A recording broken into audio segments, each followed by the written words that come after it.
Well, Pixar's newest film, Elio, I actually had surprisingly liked this. Now, granted, this is not like one of the best movies from Pixar, but there were some things in here that I really did appreciate, and I would suggest for people to go and check this out because it is well worth the time.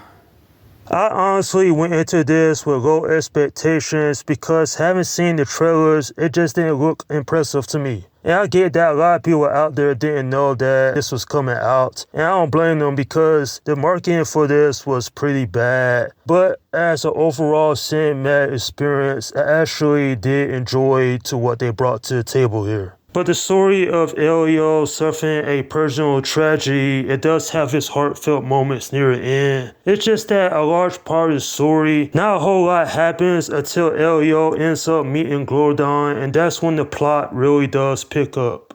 I'm not complaining about this. Like I said earlier, I liked it. It's just this could have been something really special from Pixar, but at least it didn't end up being a dumpster fire.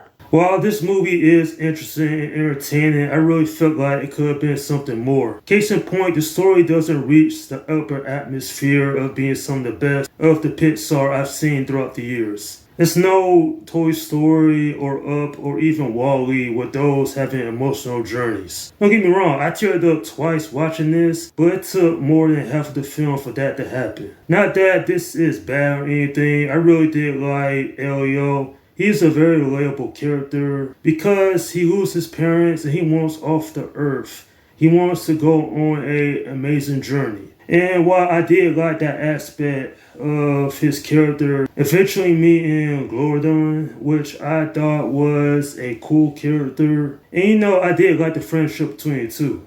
The villain, Grygon, I thought he was average. He wasn't particularly bad, but he didn't have an overarching story. And that's why I would describe this movie. It's not an overarching arc. This could have been exceptional. I mean, Pixar back in the day, they had some of the best movies over the years. I still like it for what it is though. The animation looks great. The music was enjoyable. And while this is not like one of the worst animation films I've seen this year, at the same time, I kind of want it to be really something special. But they all can't be winners. But at the end of the day, this film, it just doesn't measure up to what we have seen before from Pixar.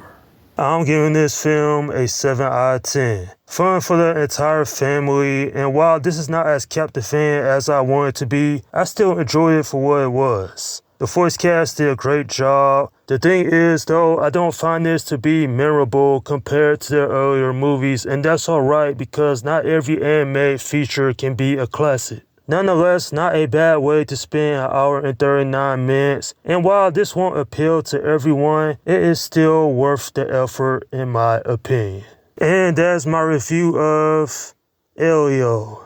Alright, leave your comments down below in the section and let me know what you think about this movie. Okay, this is Slim Guy 172 saying peace out.